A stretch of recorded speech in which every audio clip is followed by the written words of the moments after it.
Waghmare sir कशामुळं आपण जर आता या ग्लासमध्ये जे पाणी इकडे गेले पुन्हा शूटिंग हे जर आपण चाळणीमध्ये घेतलं सराकडे घ्या ते चाळणीमध्ये टाकलं तर काय व्हायला पाहिजे पाणी खाली पडायला पाहिजे का पडायला पाहिजे गुरुत्वाकर्षण शक्ती वरून टाकलेलं पाणी खाली येते गुरुत्वाकर्षण शक्ती हे बघा खाली यायले का नाही पण जर हा ग्लास पूर्ण भरलेला असेल ग्लास कसा असेल पूर्ण भरलेला असेल बॉटल आण भेटत ग्लास जर पूर्ण भरलेला असेल तर या ग्लासच्या पृष्ठभागावर पाण्याचा जो सरफेस तयार होतो पाण्याचा वरचा भाग आता इथे आपल्याला सांगायला नाहीये वरचा भाग तयार होतो ना या वरच्या भागामध्ये एक पृष्ठ तणाव तयार होतो काय पृष्ठ तणाव त्याला म्हणायचं सरफेस टेन्शन आता बघा त्या सरफेस टेन्शन मुळे पारदर्शक असलेल्या चाळणीमधून सुद्धा पाणी खाली पडत नाही हे बघा पाणी खाली पडत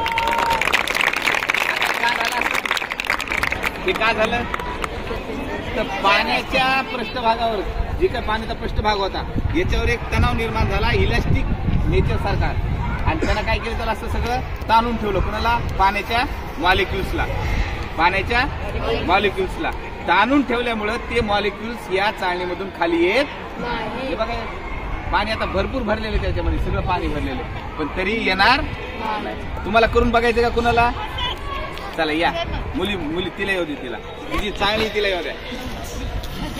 पाण्यात आली का रे तिला तिला तिला एक मध्ये तिला एक बॉटल घेऊन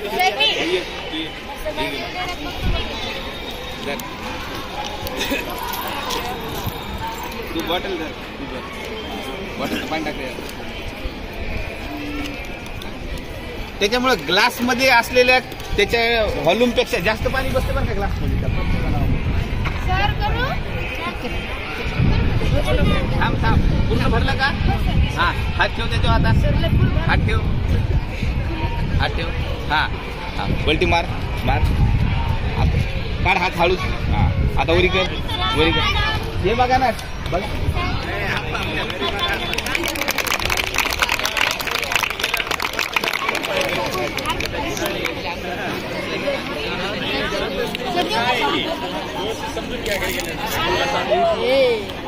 पाणी भरून घ्या आता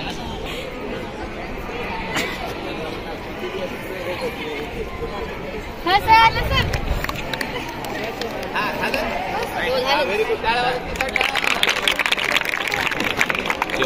तिकडे जाय पाणी पाणी घे ना आधी पाणी घे तिला मदतीला जाणार पण तरी पाणी दे ना इथे म्हणजे विचारची पण येतात पाणी टाका पूर्ण भरून टाका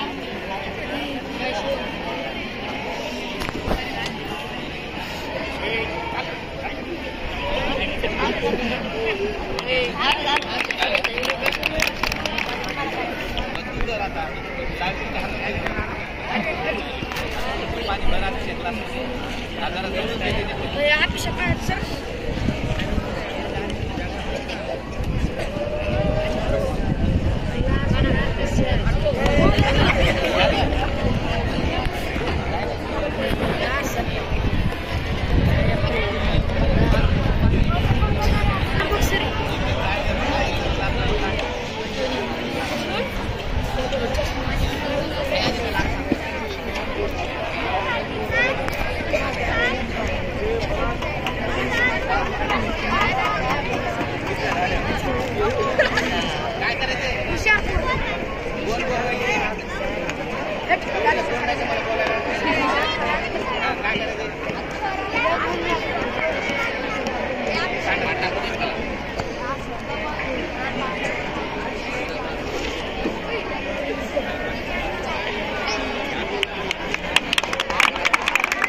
Gracias.